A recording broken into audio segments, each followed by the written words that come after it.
Bienvenue dans cette vidéo où je vais vous débriefer ma séance de day trading du jour, c'est-à-dire de ce jeudi 9 novembre 2023. Excusez-moi, j'ai un peu du mal avec la date. Je vais vous expliquer dans cette vidéo quel trade je prends, comment je les prends, donc véritablement quel est mon processus de décision sur chacune de mes prises de position et comment je gère un petit peu le trade. On va voir d'ailleurs dans cette vidéo qu'il y a eu une erreur que j'ai faite. Et par contre, j'ai évité un superbe piège sur le marché. Avant, petit point comme d'habitude sur le S&P 500, à savoir sur l'indice phare des actions américaines. S&P 500 qui est ici, donc on était au plus bas là le vendredi 27 octobre. Donc le mois dernier, et on a fait une remontada la semaine dernière, donc à partir du 30 octobre jusqu'à vendredi. Depuis le début de semaine, on continue la hausse du S&P 500. Bon, évidemment, on a ralenti, hein, parce qu'on a fait une remontada assez exceptionnelle la semaine dernière. Donc, on est toujours haussier, il faut l'avoir en tête, mais on arrive sur des sommets de marché, et on le voit notamment ici. Donc, il est important d'être prudent parce qu'à tout moment on peut avoir une correction qui serait normale. Il y aura à un certain moment une prise de bénéfice de la part des opérateurs et des gros opérateurs suite aux jours qui viennent de s'écouler. Donc voilà, c'est jamais évident de trader sur des sommets entre guillemets de marché comme ça. On n'est pas au sommet du S&P 500, mais on le voit ici, on est au sommet du rebond qu'on a eu par là. Donc c'est vrai que hop, que voilà, toujours prudent et c'est jamais évident de les trader parce que justement, faut redoubler d'attention. Comme d'habitude, j'avais 4 actions phares, mais ça peut évoluer, hein, c'est vraiment pour l'ouverture du marché. 4 actions phares sous surveillance. J'avais donc l'action Bill notamment, Nvidia que vous voyez ici, donc Nvidia, et j'avais au-dessus Microsoft que vous voyez pas très bien parce que j'ai agrandi volontairement la fenêtre et Coinbase juste au-dessus qui a aussi une très belle tendance haussière en ce moment, tout comme le marché de la crypto. Donc je vais faire deux trades au début, donc deux sur Bill et un sur Microsoft. Alors sur Bill, ici, on a une action qui perd un peu plus de 15% dès l'ouverture. Donc je vais regarder, comme d'habitude, une stratégie de gap and go. Donc je vais attendre un mouvement éventuellement pour me positionner à la baisse sur Bill. Donc patience parce que elle me laisse pas trop, elle me donne pas trop de points d'entrée. Elle descend très très vite et très très bas. On voit à côté Nvidia qui au contraire consolide, mais je suis vraiment concentré sur Bill parce qu'il y a un gros gap quand même. On est à plus de 10% de gap. Et là je me dis que ça peut commencer à être pas mal à se positionner. Pourquoi? Parce que l'action commence à consolider autour des 53 dollars. Et je me dis qu'elle peut aller chercher les 52 dollars, voire les 51 dollars dans un second temps, avec un stop au-dessus des 54 dollars. Donc je vais me positionner, je vais shorter 100 titres à ce niveau-là, avec un stop au-dessus des 54 dollars, et pourquoi pas aller chercher les 52 dollars. Dans un premier temps, qui serait l'objectif, voir les 51 si l'action continue à bien baisser. Donc voilà, je vais me positionner parce qu'elle me paraît vraiment pas mal. On a le marché américain, il fait quoi au début? Ah, il descend en plus. On a un marché américain qui est sur les premières minutes. Le S&P 500 corrige pas mal. Donc là, voilà, je me positionne là au départ à 100 titres et je vais même ici, alors hop, sur cette bougie-là, renforcer ma position de 100 titres supplémentaires. Donc je me retrouve à 200 titres en position pour aller chercher la cassure des 52 dollars. Donc je veux vraiment aller véritablement chercher 200 dollars. Et un stop au-dessus ici des 53,50 $ parce que pour moi, soit elle y va tout de suite, soit si elle y va pas, il y a un risque de retournement de l'action. Donc voilà, on vise 200 dollars pour aller chercher. On a à peu près 200 dollars de risque pour 200 dollars de gain. Un risque ratio qui est classique, qui est agressif de 1 pour 1. Et donc je me fais sortir assez rapidement de mon scénario. Donc voilà, je perds 176 dollars sur le premier trade de Bill. Et donc j'attends de voir ce qui se passe un petit peu. Le marché américain, à ce moment-là, réagit et se redresse. Malgré tout, j'ai vraiment un bel a priori baissé sur Bill. Et je me dis, voilà, là, elle m'a montré un premier niveau, une première résistance ici au niveau des 54 dollars. Donc là, clairement, j'ai un scénario en tête. Je me dis que je vais me positionner, je vais shorter 400 titres autour des 53,50 $, donc avec un risque au-dessus des 54 dollars, un stop loss plutôt au-dessus des 54 dollars. Donc on retrouve les 200 dollars de risque. Mais par contre, j'ai un meilleur risque ratio, risque-reward ici, pardon, parce que justement, je vais aller viser les 52 dollars 50. Donc je risque 200 dollars pour en gagner 400 dollars.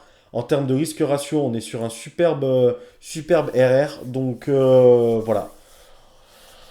J'attends de bien me positionner. Voilà, short 400 titres. Je me fais exécuter à 53,47 $. Et l'objectif, ça va véritablement d'aller chercher les 52,50 $.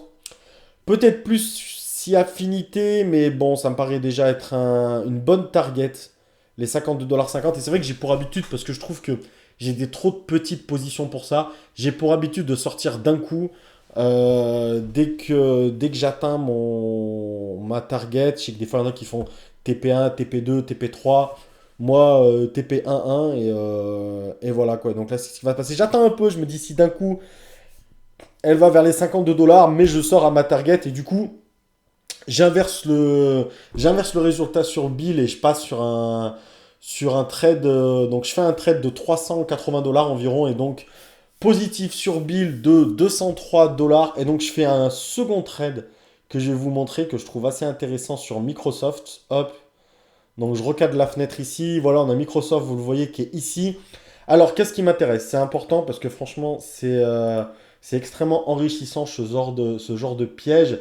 Et il faut avoir un petit peu d'expérience et être prudent, pas être chevronné sur ce qui s'est passé sur Microsoft. Pour ça, je vais vous montrer également hop, le Nasdaq, parce que Microsoft est coté sur le Nasdaq.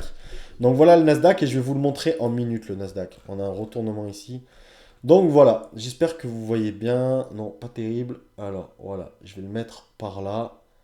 Parfait. Là, chaque bougie représente une minute. Le Nasdaq a ouvert ici.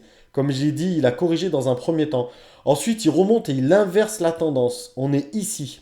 Il est en train de retourner vers les sommets. Il va même casser son cours d'ouverture. Donc, enfin, sur sa première bougie en tout cas.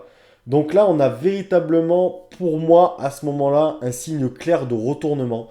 Mais le piège, et vous le voyez sur cette bougie ici, c'est que la bougie va commencer à péter. Donc on a vraiment un marché qui va continuer à croître et à casser son plus haut du jour. Et finalement, gros retournement en une minute, donc sur la même bougie. Et derrière, le marché qui va finalement casser son plus bas du jour. Donc en quelques minutes, on a un marché qui casse son open price range, on appelle ça à la hausse. Et donc on se dit, bon ben finalement, marché haussier, marché trop fort en ce moment, ça va partir à la hausse. Et pas du tout. On a un marché qui se retourne et qui en quelques minutes va casser son plus bas. Donc quand on est sur des marchés comme ça volatiles, on le voit par la suite, il est resté dans le bas du range pour au final là se retrouver dans le haut du range. Donc j'ai l'impression qu'on a un marché qui ne sait pas trop encore ce qu'il veut. Est-ce qu'il corrige? Oui, non. Est-ce qu'il continue à croître? Ben, pour l'instant non plus. Donc on est dans une espèce de grand range. Et c'est jamais évident de trader sur ce type de range parce que voilà, beaucoup de pièges. Et du coup, ce qui s'est passé sur Microsoft, on est à ce niveau-là, on casse le plot sur Microsoft et vous l'avez vu. On est au moment où sur le Nasdaq, le marché est en train de casser son plus haut du jour, journalier. Du coup, tous les feux sont verts quelque part pour se positionner sur Microsoft sur un achat donc. J'attends que ça retrace un petit peu, parce que Microsoft, on a toujours, c'est une action, bah, c'est une grosse action de la cote, donc il y a énormément de monde dessus, des traders, professionnels, amateurs, des institutionnels, des banques, etc. Donc voilà. Du coup, j'arrive à trouver une position qui, pour moi, me sont pas trop mal. J'achète 200 titres sur Microsoft au niveau des 363,10 $. J'ai un stop en dessous des 360. Allez, au départ, j'ai un stop large en dessous des 362,50 $. Donc, je risque à peu près 100-120 dollars pour aller chercher la même chose, 100-120 dollars sur ce trade. Un peu plus prudent que sur les trades de Bill, parce que déjà, on est sur Microsoft et que de deux, j'ai quand même déjà fait 203 dollars et je ne veux pas rendre tout ce que j'ai gagné au marché, ça serait dommage. Donc voilà, je me dis qu'au pire, si j'ai tort sur ce trade, je perds 50% et on arrêtera là et on repart avec 100 dollars pour aujourd'hui. Mais je suis extrêmement confiant pour toutes les raisons que je vous ai évoquées, notamment un Nasdaq qui remonte très très fort et qui va casser son plus haut journalier. Donc là, ça descend un petit peu, mais ça ne me dérange pas plus que ça parce qu'à ce moment-là, le Nasdaq est toujours haussier. Donc là, ce petit retracement ici qui allait vers les 362,75 $, pas d'inquiétude. En revanche, ça me fait remonter mon stop parce que je me dis que si là, elle est descendue si bas et qu'elle repasse au-dessus des 363,25 $ notamment, il y a quand même tous les feux qui sont au vert pour que ça y aille et que ça aille chercher ma target qui est les 363,75 $. Et donc, elle y va, mais ce qui m'embête, c'est qu'elle tergiverse vachement. Alors qu'on a un marché qui a cassé son plus haut, elle non. Et donc, je préfère sortir au moment où je vois la bougie en 1 minute que je vous ai montré sur le Nasdaq qui redescend violemment. Là, je me dis, ça sent pas bon et j'évite finalement le piège Microsoft parce que je vais vous avancer un peu la vidéo. Hop, le piège Microsoft, au final, elle va descendre, descendre, descendre inlassablement. Hop, j'avance un petit peu, voilà. Hop, pause. Elle va descendre et elle va casser son plus bas, même je crois, journalier sur Microsoft. Donc voilà, parfois il faut pas être entêté et surtout il faut être à l'écoute du marché. Et même si tous les feux sont au vert, il faut toujours faire attention au moindre retournement, notamment sur le Nasdaq. Alors après, encore une fois, c'est une gestion, parce que c'est pas parce qu'il y a une bougie, une légère correction sur le Nasdaq que ça y est, il faut couper toutes ses positions. Non, mais là, on a quand même vu une bougie en 1 minute violente, plus un Microsoft qui, je trouvais, tergiversé un petit peu sur ses sommets aujourd'hui. Et donc, j'ai préféré sortir. Et bien mon appris, on a évité un piège, on a évité de rendre de l'argent au marché pour finir sur une journée qui est correcte à 209 $, soit 195 € de gain. Donc voilà, merci pour tous ceux qui s'abonnent, merci pour ceux qui like, qui commentent. Peu arrivent au bout de la vidéo. Donc je sais pas, j'ai peut-être essayé de changer un petit peu les accroches, on verra bien ce que je vais faire. En tout cas, merci d'avoir suivi cette vidéo et je vous dis à bientôt pour une nouvelle vidéo. Merci.